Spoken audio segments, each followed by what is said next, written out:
Ladies and gentlemen, the story you are about to hear is true. Only the names have been changed to protect the innocent. NBC brings you Dragnet. You're a detective sergeant. You're assigned to homicide detail. A 22-year-old girl has disappeared. A letter has been received. It demands $30,000 for the girl's return. The letter is signed, The Wolf. Your job, get him. Dragnet, the documented drama of an actual crime, investigated and solved by the men who unrelentingly stand watch on the security of your home, your family, and your life. For the next 30 minutes, in cooperation with the Los Angeles Police Department, you will travel step by step on the side of law through an actual case transcribed from official police files. From beginning to end, from crime to punishment, Dragnet is the story of your police force in action. It was Tuesday, October 18th. It was cloudy in Los Angeles. We were working the night watch out of homicide. My partner's Ben Romero. Our boss is Ed Backstrand, chief detective. My name's Friday. I was on the way back from the staff's office, and it was 3:26 a.m. when I got to room 42. Homicide. Got those mugs you asked for, Joe. Here they are. Thanks, Sheriff. Backstrand leave yet? In a minute, I'm going out with him. What's the address out there, the Sullivan place? 814 Castro Boulevard. You go straight out Santa Monica, take a left at Castro. I remember. You ready, Chief? Yeah. Friday, you call Romero yet? Right now. Get on it. This one we don't fool with. Yeah.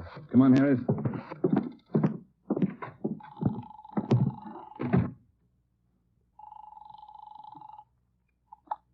Hello. Sorry to wake you, Ben. This is Joe. How you feeling? Oh, hi, Joe. What time is it? 3:30 a.m. How do you feel?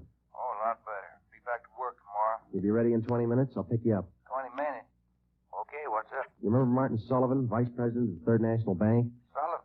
Yeah, what about it? He's got a 22-year-old daughter. Or he had one. She's gone.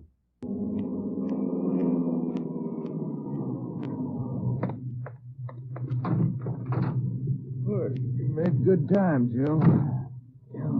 Where we headed? Sullivan home out on Castro Boulevard. Ed's out there now with Harris. Any leads to work on? No, nothing so far. The girl disappeared a little before 1 o'clock yesterday afternoon. At 11 last night, he got a letter. They want $30,000. Sullivan hasn't got that kind of money. Yeah, I know it. Poor guy's almost out of his mind. Fill me in. How'd it happen? Well, the guy took the girl out of business school. He had her called out of class. Told her father was sick, said he was a friend of the family. Well, how about the teachers? What was their story? Said the girl didn't want to go with the man at first, but he finally talked her into it. Kept telling her father was dying. That's about as low as they come. Yeah. Did he use a car? Witnesses said it was a blue sedan. They didn't get the license number or the make. Did they remember what the guy looked like? About 5'9", 160, brown suit, dark hair. Nothing else? No. Here's a copy of the letter. The usual. Read it. Yeah. I have your daughter, Judy. Get, what's that? $30,000. $30,000 quick if you want her back alive. Don't call police or I'll kill her. Contact you later. Signed, what was it? The Wolf. Oh, Wolf. I can think of a better name. Come on, here we are. Got the original note, Joe. Lee Jones down at the crime lab. He's checking it for prints and handwriting. Well, if he was... Oh, hi, Dave.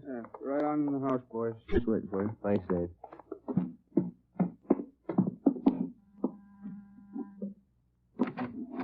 Hi, Joe. Ben, in the living room. Thank you. That's the way I see it, Mr. Sullivan. Now, you understand exactly what you have to do? Yes, sir. I'll do as you say. All right. Here are the two men who will help you. Sergeant Friday and Sergeant Romero, homicide. Yes, sir. Hi, How do you Mr. do? Joe. I do. Mr. Backstrand, are you sure about all this? He might get frightened. He might do something to Judy. Believe me, Mr. Sullivan, it's the only way. I know how you must feel, but you can't do anything else. Oh, all right. I want to see Mrs. Sullivan first. I'll be ready in a moment. Any developments? Yeah.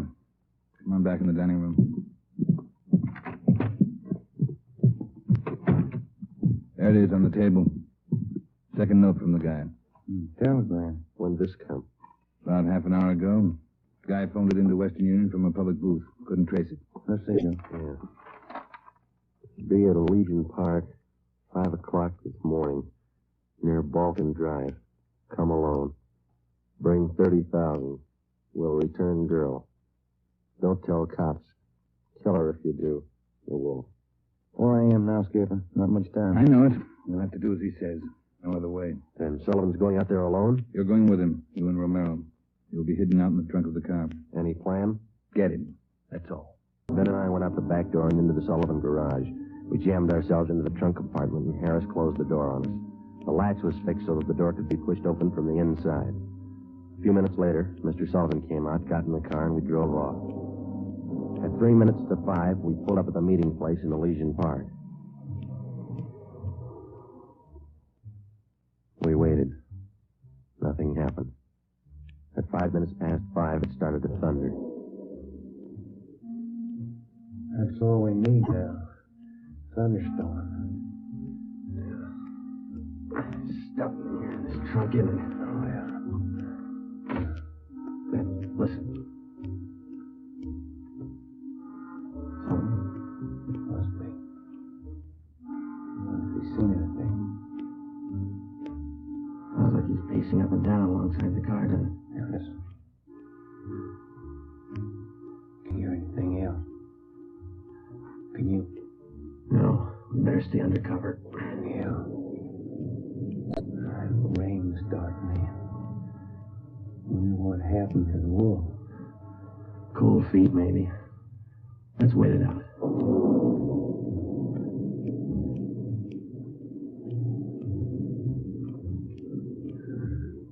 Joe, Yeah. what time you got now? Move over a little. Let me get my watch up. Yeah. A little past 5:30. Sergeant. Mr. Sullivan? Yes. Do you think he's coming? It's late. It's getting daylight. We better wait it out, Mr. Sullivan. Now, look, don't come back here again. If he's watching, you might tip him off. Oh, all right. All right. Poor guy. I hear it. Coming up the road toward us. Stop it. Yeah. Swing over to our car. You ready? Right. Talking with Sullivan. They're coming back here. Now watch it. Sandy, Romero? That's you, Ed? Yeah, the meeting's off. Come on out. All right. Got a cramp in my leg. I'm cramped all over. Mr. Sullivan, drive back home. We'll contact you there. Oh, all right, Chief. Ben, Joe, come on over to the car. What's the story, Ed? The guy had no intention of following through with his meeting tonight. Well, how come? He killed us. Phoned at 5 o'clock. Tried to trace the call. He wouldn't stay in the line long enough. What do you have to say? He wanted more money. Bragged about how smart he was. How we'd never get him. When he knows Sullivan's called in the police. Sure. Said he didn't care. We'd never get him anyway. Yeah, pretty cocky. Pretty smart. Take my word for it. He's no dummy. Control 1 to 80K. Control 1 I'll to get it. 80K. 80K to Control 1. 80K to Control 1. Go ahead. 80K, go to your office. Code 3. Go to your office. Code 3. GMA 367. All right, Romero. Let's roll. More than 12 hours had passed since word of Judy Sullivan's disappearance had been phoned in the homicide. During that time, an all-points bulletin containing the descriptions of the suspect, his car, and the girl had been sent out on the teletype to law enforcement agencies throughout the area. The same descriptions were cast over the police radio every hour. The Sullivan home had been placed under strict surveillance, and Mr. Sullivan instructed not to contact the suspect without knowledge of the police. He'd raised almost $10,000 in cash to buy him off. The serial number on each one of the bills had been copied by a police stenographer and then rechecked by a homicide officer. So far, the Wolf, as he called himself, had made 3 separate contacts, but he'd covered his tracks well. We knew that he was somewhere in the city, 500 square miles of it, and we knew we had to find him fast. It was 18 minutes past 6 when we got back to homicide. Hi, Chief. Fellas, you got something for us, Mike? Here, this letter. Special delivery. Came in about 25 minutes Can I ago. see that, Mike? Yeah, that's him. Well, according to the postmark, he must have mailed it right after he grabbed the girl. Listen to this. Stay away from Sullivan. If the kid's found dead, it's your fault. Stay away, the Wolf. All right, Mike. Get it over to the crime lab and have Lee check it for prints. Right, Chief. Will you find any prints on the second note, Mike? 2. Running through R&I now. Friday, Romero, get down there and see if they got a make. I'll call out the Sullivans and check with Harris. Right, Ed. Let's go there. Who's watching the Sullivan house beside Harry? Carpenter and Davis. Backstrand's afraid the girl's father will try to make a deal with the guy. Has he tried it yet? No, he hasn't yet. You couldn't blame him if he did. Worried sick. Oh, yeah. Here we are. Hi, fellas. Just coming down to see you. Got something, Larry? Those two prints Lee Jones listed off that letter got a make on them from the single print file. Good, Larry. Let's see, huh? There it is. Pull the whole package on him. Donald Alfred Kiefer. Looks like a real bad one, doesn't he? Donald Alfred Kiefer, male, Caucasian, age 29, 5 feet 8 inches, 170 pounds, brown eyes, dark brown hair. He had one previous arrest for forgery in Los Angeles 10 months before. Kiefer's occupation at the time of his arrest was listed as bank clerk at the Third National Bank. Ben went back into the files and pulled the crime report. Then we called Ed Backstrand. There's the answer, Skipper. At the time Kiefer pulled that forgery job at the bank, Mr. Sullivan was one of the vice presidents. Go on. Sullivan was the one who preferred charges against Kiefer and saw that he was prosecuted. Where's this Kiefer now? Let me see. He was placed on probation, and on May 16th this year, he returned to his home in Omaha, Nebraska. That's 1380 Mackinac Avenue. All right, Romero. Get Omaha on the phone and have them check out Kiefer. Right, Skipper? Friday, take Kiefer's package and this note down to Don Myers. Have him check the handwriting. And get over to the crime lab and see what Jones lifted off that last letter we got. All right, Ed. The faster we work, the faster we'll put this guy behind bars. Now move. How's the writing compare, Don? What'd you find? Yeah, looks good. See here? Slants as crosses, double oops as L's, open A's, pressure on the downstroke. Donald Kiefer, Wolf, same handwriting. There's the 3 prints off this last note, Joe. Brought them out to the iodine fume gun. They match with the first. Thanks, Lee. Did you find anything else? I don't know if it'll help you much. We examined the paper for watermarks and texture. Both notes are written on the same kind of paper. Impressions show both pieces of paper from the same tablet. Check the density of the carbon and the pencil he used. Both specimens match. Same pencil. By mid-afternoon, Donald Kiefer's description had been broadcast throughout the area. Bulletins were dispatched to all departments, and an APB was teletyped to the entire state. Men were stationed at every post office in the city to watch for notes that might come through the mail. The bus depots, railroad terminals, the airports, and all the main roads leading out of the city were under strict surveillance. The entire Los Angeles area was broken down into single square-mile districts, and a house-to-house canvass was started. A squad of men were assigned to cover each square mile. Outlying towns and cities were requested to do the same. By 5 o'clock that afternoon, the greatest Dragnet operation in the history of the city was underway. We were sure Donald Kiefer was somewhere inside. At 12 minutes past 5, Ben got the call back from the Omaha police. Yeah, I got it. 6 X-ray 419. Nebraska plate, right. Well, thank you a lot. Yeah, bye. They had a make on the car. Lots more. The Omaha cops looking for Kiefer, too. Want him for a robbery there 2 months ago. Yeah? In that robbery, he used a stolen 1939 blue sedan. Nebraska license plate, 6 X-ray 419. How about his family and his friends back there? They all been checked? Yeah, they said Kiefer left Omaha about 6 weeks ago. Didn't know where he was headed. Well, get that car description of communications, huh? APB, teletype, and broadcast. I'll tell Ed. Yeah, right, Joe. Right in, Romero. Yeah, Ed. What are you tied up with? We just got a call from Omaha. Make on Kiefer in the car. Give it to me. You two get out to the Sullivan house fast as you can. T. Harris. What's happened, Skipper? Martin Sullivan's disappeared. All right, Harris. How did it happen? About 3 this afternoon, Mr. Sullivan got a phone call. Said he had to go down to the bank. I went with him. He had me wait in the reception room, and he went in his office. After waiting 10 minutes, I got suspicious and went in. He was gone. That's it. Did he get any more money? This morning, $5,000. You get the serial numbers off the bills? Yeah. Shouldn't have let him get out of my sight. Forget it. Right now, we've got to find out where he's gone to meet Kiefer. Did you talk to Mrs. Sullivan about it, Harris? She says she doesn't know anything about it. Let's try her again. Come on, let's go inside. Hi, fellas. All right. Where's Miss Sullivan, Dave? Back in the sitting room, lying down. Doctor's with her. Come on. What time is that, Ben? 6:35. I'll get it. Hello? Where are you? Oh. Where are you now? Where are you now? We'll be right out. That was Martin Sullivan. He met with Kiefer out in Laurel Canyon. Did he get his daughter back? Yeah. Wrapped in newspapers. All cars in the area were notified that a contact had been made with Kiefer. We got in the car and drove out to Laurel Canyon. The entire area had been blocked off. We found Martin Sullivan standing in the middle of the road at the end of East Winding Way. 500 feet down the hill was a private residence where Sullivan had telephoned us. It was the only building in the immediate vicinity. A few yards beyond the point where East Winding Way ended, back in a clump of tall grass, we found the body of Martin Sullivan's daughter. We notified the crime lab, Chief Backstrand, and the coroner. Despite a severe state of emotional shock, Martin Sullivan tried to tell us the story. He said Judy was all right. I believed him. I wanted her back. Judy. I tricked the officer, the one watching me. Said, come along, no police. Did you see his car, Mr. Sullivan? I wanted her back. I wanted Judy back. I did as she said. I drove here at 6 o'clock and I waited. I put the money on the front seat, like you said. Did he get the money, Mr. Sullivan? And I got out.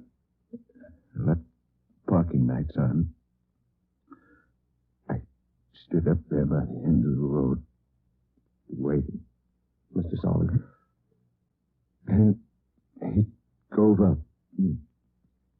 He took the money, then came up to me. He had a gun. I wanted Judy back. He had a gun. Did you see his car? He said she was up there, beyond the road, tied to a tree. I wanted her back. Mr. Sullivan, did you see his car? I went to look for Judy. He drove away. She wasn't there. By the tree. Couldn't find her. On the way back, I saw the bundle on the way back.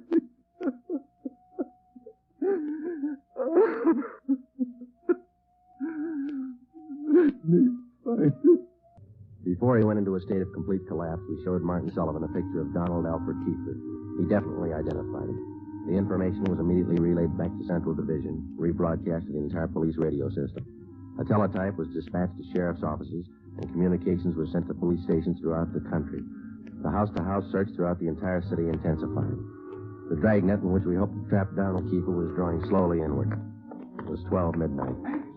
Sullivan girl murder, next street. Read all about it. Citizens join search for killer. Friday, did the papers get a list of the numbers on that ransom money? Yeah, got him in the final net edition.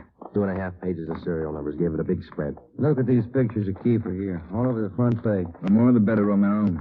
I hope this town never forgets that face. Good reminder. We don't make deals with killers. Hi, fellas. Come on over. Find anything yet, Lee?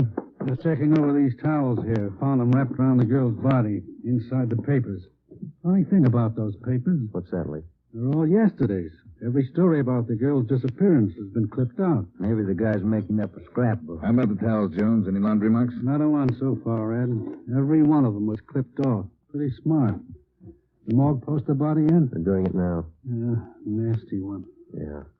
Did you get any footprints or tire marks out where they found the body? Lots of them, all cast. Bossy and Taylor are checking them. One thing. What is it, Jones? I don't know. Under the scene here. This towel. Wait a minute. Joe, that pair of snippers there. Yeah, there you are. Thanks. Just back under the seat. There. That's one tag he missed. Any markings, Lee? Yeah. Greenway Apartments, Los Angeles. One look at the apartment was enough. In an adjoining garage, we found the car which Kiefer had used, a blue sedan. Nebraska license plate 6X-ray 419. When we got back to the office, Chief Backstrand immediately issued a cancellation of the want order for the blue sedan, and then he ordered a detail man to stake out the car in the event Kiefer decided to come back for it. Here's the coroner's report, Joe. Oh, let's see it. Cause of death, strangulation. Time of death, Monday, October 18th, approximately 2 p.m. 1 hour after he grabbed it? That can't be right. Skip in his office? No, he's out for a minute. Hey, Joe, Ben, take the call off 2503, will you? Thanks, Mike. Glenn. Would you give me the call on 2503, please? Thanks. Hello? Yeah. Yeah, when? We'll be right over. Some of the ransom money, Ben, just showed up. Beverly and Highland. Come on. The man's name was Ralph Donahue. He operated the used car lot on the corner of Beverly and Highland. He told us that early that morning he sold a dark blue late model coupe to a man who gave his name as Fred Sims. The man paid for the car in cash. Donahue told us that he checked the serial numbers on the bills after the man had driven away. Serial numbers check out, Joe, every one of them. If I only thought to look, officer, and you know I generally do. I'm the suspicious kind anyway, but, this morning I must have been asleep. You got the full description on the car, Ben? Yeah, Jim. All right, let's get it on the air right away. I saw his mug in the paper while I was waiting for you. Too late. Sorry. Yeah, thanks. At 10 minutes past 3 that afternoon, another piece of the ransom money turned up at a busy downtown department store. The clerk was unable to remember who gave her the bill. The detail throughout the general downtown area was strengthened. The house-to-house search of the entire city for Judy Sullivan's murderer went on. The afternoon dragged into the early evening. At 20 minutes to 7, Ben and I had a hamburger and a cup of coffee in the drugstore at East Broadway and 3rd. And then we got back in the car, checked with communications, and started cruising the neighborhood again. At 9 minutes to 8, a man answering the description of Donald Kiefer was seen crossing Sunset Boulevard just below Highland. 7 minutes later, the same man was reported near the intersection of Hollywood Boulevard and Las Palmas. Communications relayed the information. At 21 minutes past 8, our car, 80K, along with a dozen others, were concentrated in the Hollywood Boulevard area, from Gower Street to La Brea, Franklin Avenue to Santa Monica Boulevard. At 24 minutes past 8, another piece of the ransom money was passed at a cigar store on the corner of Hollywood Boulevard and Hawthorne Street. The number of men and radio cars in the area was redoubled. Plainclothes officers were stationed at every intersection to keep an eye on pedestrian traffic. At 18 minutes to 9, the dark blue coupe which Kiefer had bought that morning was spotted parked in an alley just below Hollywood Boulevard and Cahuenga. We called it Backstrand. City Hall. 2503. 2503. Chief of Detectives Office, Allen. This is Friday, Mike. Chief there? Yeah, wait a minute. Just going out the door. That is for you. Backstrand. Friday, Ed. Just spotted Kiefer's car, the one he bought this morning, parked in an alley off Cahuenga. Harris and I are on our way up there now. We'll take care of the car. You take care of this call. Just came in. What do you got? The theater on the corner of Hollywood Boulevard and Fairview. The girl in the box office just took in a $10 ransom bill. Yeah? She got a good look at the man who passed the bill. She says it's Kiefer. All right, Ben, come on. Yeah. You got the list of serial numbers? Right here. Let's check at the window. Yes, sir. How many, please? Police officers. Sergeant Romero, Sergeant Friday. Oh, yes, sir. Mr. Rayburn, the police is here. Would you step around to the side door, Sergeant? Yes, ma'am. Margie, relieve Francis for a minute. Francis, come here. Bring that $10 bill with you. Sharp girl, officer, that Francis. Sharp. Here it is, Mr. Rayburn. All right, Sergeant. There you are. $10 bill and the list of serial numbers. Check out all right, Ben? That's it, Joe. Good work, miss. You reported the man came in about a half hour ago. You're sure it was Kiefer? Yes, sir. I had his picture in the box office just behind the change machine. I recognized him right away. And as far as you know, he hasn't left the theater. That's right, sir. All right, Mr. Rayburn, I'm sorry. I'm afraid we'll have to interrupt the show. Anything you say, Sergeant. Anything. Ben, you keep an eye on the front exit. I'll call communications. Right, Joe. 80K to Control 4. 80K to Control 4. 80K, go ahead. Control 4, clear all frequencies. The Sullivan murder suspect, Donald Kiefer, has been located in the theater on the southeast corner of Hollywood Boulevard and Fairview. Have all units around the area. 80K, roger. Attention all units. Attention all units. Assist 80K at the theater on the southeast corner of Hollywood Boulevard and Fairview. The Sullivan murder suspect has been located in the theater. Go ahead, 80K. Control 4, have all units converge in the general area, Hollywood Boulevard and Fairview. Unit 62R to block up the intersection at Hollywood Boulevard and North Cherokee. Stop all pedestrian and vehicular traffic.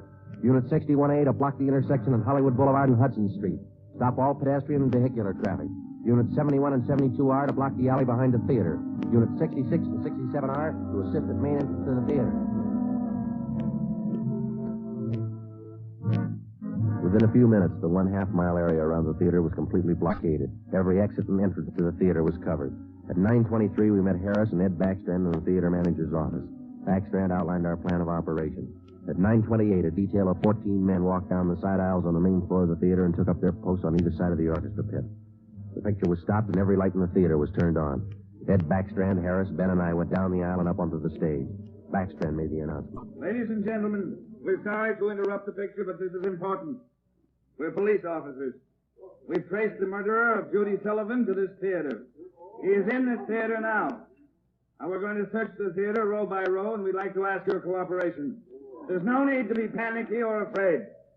Those who wish to leave now may do so. Leave by the main entrance. Each one of you will be checked as you go out the door.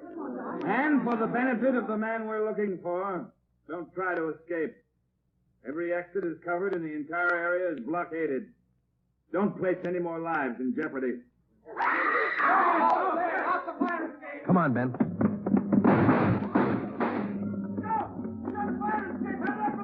Backstage, Joe. We can make it from there. All right, let's go.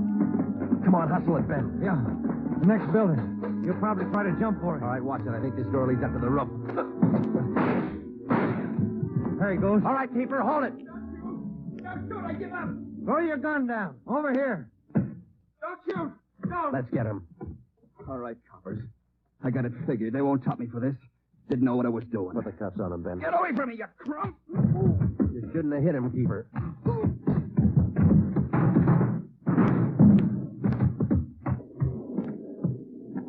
All right, Ben. Try the cuffs now. Yeah. Come on, let's get him in out of the rain. What's the hurry? Why spoil a good rain? The story you have just heard is true. Only the names were changed to protect the innocent.